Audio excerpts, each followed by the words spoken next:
ಮನೆಯ ಮುಖ್ಯ ದ್ವಾರವು ಆ ಮನೆಯ ಧನ, ಧಾನ್ಯ, ಸಂಪತ್ತಿನ ಸೂಚಕವಾಗಿದೆ. ಮನೆಯ ಮುಖ್ಯ ದ್ವಾರ ಅಥವಾ ಹೊಸ್ತಿಲಿನ ಬಳಿ ನಾವು ಈ ತಪ್ಪುಗಳನ್ನು ಮಾಡುವುದರಿಂದ ಲಕ್ಷ್ಮೀದೇವಿಯು ನಮ್ಮ ಮೇಲೆ ಕೋಪಿಸಿಕೊಳ್ಳುತ್ತಾಳೆ. ಲಕ್ಷ್ಮೀದೇವಿಯ ಆಶೀರ್ವಾದವನ್ನು ಪಡೆದುಕೊಳ್ಳಲು ಜನರು ಏನೇನೋ ಕೆಲಸಗಳನ್ನು ಮಾಡುತ್ತಾರೆ. ಮನೆಯನ್ನು ಸ್ವಚ್ಛಗೊಳಿಸುವುದರಿಂದ ಹಿಡಿದು ಪೂಜೆಯವರೆಗೂ ವಿವಿಧ ಕೆಲಸಗಳನ್ನು ಮಾಡುತ್ತಾರೆ. ಏಕೆಂದರೆ ಲಕ್ಷ್ಮೀದೇವಿಯ ಆಶೀರ್ವಾದವನ್ನು ಪಡೆದುಕೊಳ್ಳುವುದು ಅವರ ಮುಖ್ಯ ಉದ್ದೇಶವಾಗಿತ್ತು. ಇದು ಮನೆಗೆ ಸಂತೋಷ ಮತ್ತು ಸಮೃದ್ಧಿಯನ್ನು ನೀಡುತ್ತದೆ. ತಿಳಿದು ಅಥವಾ ತಿಳಿಯದೆಯೋ ನೀವು ಅನೇಕ ಬಾರಿ ಏನಾದರೂ ತಪ್ಪು ಮಾಡುವುದರಿಂದ ಲಕ್ಷ್ಮೀದೇವಿಯು ನಿಮ್ಮ ಮನೆಗೆ ಬರಲು ಸಾಧ್ಯವಾಗುವುದಿಲ್ಲ.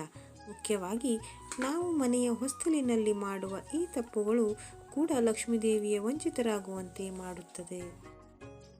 ಮನೆಯ ಹೊಸ್ತಿಲಿನ ಬಗ್ಗೆ ಕಾಳಜಿ ಇರಲಿ. ಸಾಕಷ್ಟು ಬಾರಿ ಮನೆಯ ಸ್ತ್ರೀ ಅಥವಾ ಪುರುಷರು ಅಥವಾ ಆ ಮನೆಯ ಮಕ್ಕಳು ಹೊಸ್ತಿಲಿನ ಮೇಲೆ ಕುಳಿತು ಹರಟೆ ಹೊಡೆಯುವುದನ್ನು ಅಥವಾ ಇನ್ಯಾವುದೇ ಕೆಲಸಗಳನ್ನು ಮಾಡುವುದನ್ನು ಗಮನಿಸುತ್ತೇವೆ. ಈ ಕೆಲಸವನ್ನು ಮಾಡುವುದು ತುಂಬಾ ಅಶುಭವೆಂದು ಪರಿಗಣಿಸಲಾಗುತ್ತದೆ. ಶಾಸ್ತ್ರದ ಪ್ರಕಾರ ನಿಮ್ಮ ಮನೆಯ ಮುಖ್ಯ ಬಾಗಿಲಿನ ಬಳಿ ದ್ವಾರಪಾಲಕರು ನಿಂತುಕೊಂಡಿರುತ್ತಾರೆ ಎಂದು ಹೇಳಲಾಗಿದೆ. ನೀವು ದ್ವಾರಪಾಲಕನ ಮೇಲೆ ಕುಳಿತರೆ ಅದು ಎಷ್ಟು ಅಶುಭ ಎಂದು ನಿಮಗೆ ಅರ್ಥವಾಗುತ್ತದೆ. ಇದರ ಹೊರತಾಗಿ ಮನೆಯ ಬಾಗಿಲಿನ ಚೌಕಟ್ಟಿನ ಬಳಿ ತಪ್ಪಾಗಿಯೂ ಕೊಳೆಯನ್ನು ಇಡಬೇಡಿ. ಯಾವಾಗಲೂ ಸ್ವಚ್ಛಗೊಳಿಸುತ್ತಿರಿ, ಏಕೆಂದರೆ ಲಕ್ಷ್ಮೀದೇವಿಯು ನಿಮ್ಮ ಮನೆಯ ಮುಖ್ಯ ಬಾಗಿಲಿನಿಂದ ಮನೆಗೆ ಬರುತ್ತಾಳೆ. ಈ ಕಾರಣದಿಂದ ಮುಖ್ಯ ಬಾಗಿಲನ್ನು ಸಾಧ್ಯವಾದಷ್ಟು ಸ್ವಚ್ಛವಾಗಿಡಿ. ಮುಖ್ಯ ಬಾಗಿಲಿನ ಬಳಿ ಕೊಳಕು ಇದ್ದರೆ ಅಲ್ಲಿಗೆ ಲಕ್ಷ್ಮೀದೇವಿಯು ತಪ್ಪಿಯೂ ಕೂಡ ಬರುವುದಿಲ್ಲ ಮತ್ತು ನಕಾರಾತ್ಮಕ ಶಕ್ತಿಯು ಮನೆಯನ್ನು ಪ್ರವೇಶಿಸುವಂತೆ ಮಾಡುತ್ತದೆ.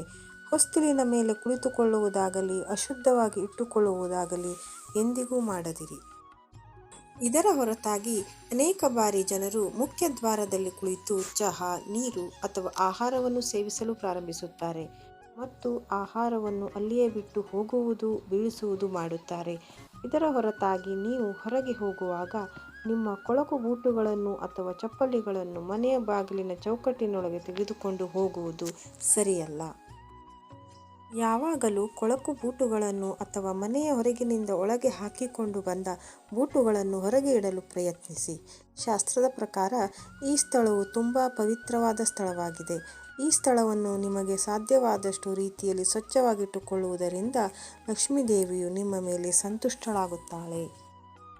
ಶಾಸ್ತ್ರದ ಪ್ರಕಾರ ನೀವು ನಿಮ್ಮ ಮನೆಯ ಮುಖ್ಯ ದ್ವಾರದ ಬಳಿ ಅಥವಾ ಹೊಸ್ತಿಲಿನ ಬಳಿ ಇಂತಹ ತಪ್ಪುಗಳನ್ನು ಮಾಡಲು ಹೋಗದಿರಿ. ಒಂದು ವೇಳೆ ನೀವು ಈ ಮೇಲಿನ ತಪ್ಪುಗಳನ್ನು ಮಾಡಿದರೆ ಹಣದ ಸಂಕಷ್ಟಕ್ಕೆ ಸಿಲುಕಿಕೊಳ್ಳಬೇಕಾಗುತ್ತದೆ. ಧನ್ಯವಾದಗಳು. ಒಂದು ವೇಳೆ ಈ ವಿಡಿಯೋ ನಿಮಗೆ ಇಷ್ಟ ಆಯಿತು ಅಂದರೆ ಈ ವಿಡಿಯೋವನ್ನು ಲೈಕ್ ಮಾಡಿ, ಶೇರ್ ಮಾಡಿ, ಹಾಗೆ ಚಾನೆಲನ್ನು ಸಬ್ಸ್ಕ್ರೈಬ್ ಮಾಡಿ.